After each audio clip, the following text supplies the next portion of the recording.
থলের বিড়াল বেশি দিন আটকে রাখা যায় না, বেরিয়ে যায়। এবং এই বেরিয়ে যাওয়াটা আজকে প্রমাণ করেছে এই সরকার পুরো রাষ্ট্রটাকে ধ্বংস করছে কেবলমাত্র গদিতে থাকার জন্য। এই সরকার তার নিজের গঠনগত দিক থেকে এদেরকে কোনোভাবেই ব্যবস্থা নিতে পারবে না। আজকে যদি তারা জেনারেল আজিজ কিংবা বেনজিরের বিরুদ্ধে ব্যবস্থা নেয়, তাহলে এখন যারা এই সমস্ত রাষ্ট্রীয় প্রতিষ্ঠানের কর্তা ব্যক্তি আছেন তারা ভাববেন যে আমরা রিটায়ার করলে আমাদেরকেও একসময় ডিজোন করবে, আমাদেরও সম্পদ, আমাদেরও সমস্ত পরিবার বিপদে পড়তে পারে। অতএব তারা তো সার্ভিস দিতে গিয়ে সংশয়ের মধ্যে পড়ে যাবে। ভোট কাটা সরকারের, ভোট ছাড়া সরকারকে তো তারা একইভাবে সার্ভিস দিতে পারবেন না।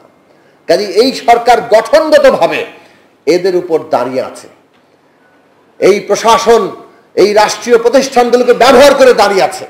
কাজে এরা কোনোভাবেই এদের বিরুদ্ধে ব্যবস্থা নিতে পারবে না। এই আইওয়াশ, এই লোক দেখানো জিনিস তারা করবে, কিন্তু ঘটনার থলের বিড়াল বেশি দিন আটকে রাখা যায় না, বেরিয়ে যায়। এবং এই বেরিয়ে যাওয়াটা আজকে প্রমাণ করেছে এই সরকার পুরো রাষ্ট্রটাকে ধ্বংস করছে কেবলমাত্র গদিতে থাকার জন্য।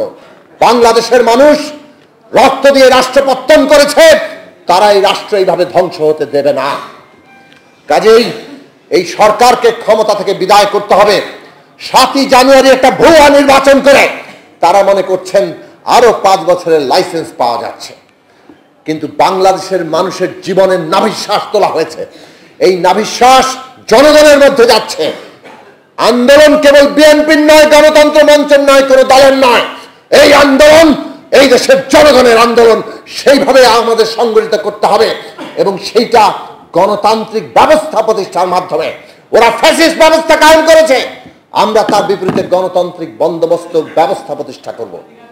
নাগরিক ঐক্য সেই আন্দোলনে, নাগরিক ঐক্যের নেতাকর্মীরা সেই আন্দোলনে অগ্রণী নেতৃত্বের ভূমিকা পালন করবে, সেই আশাবাদ রেখে আপনাদের সবাইকে আবারও সংগ্রামী আরো জোরদারভাবে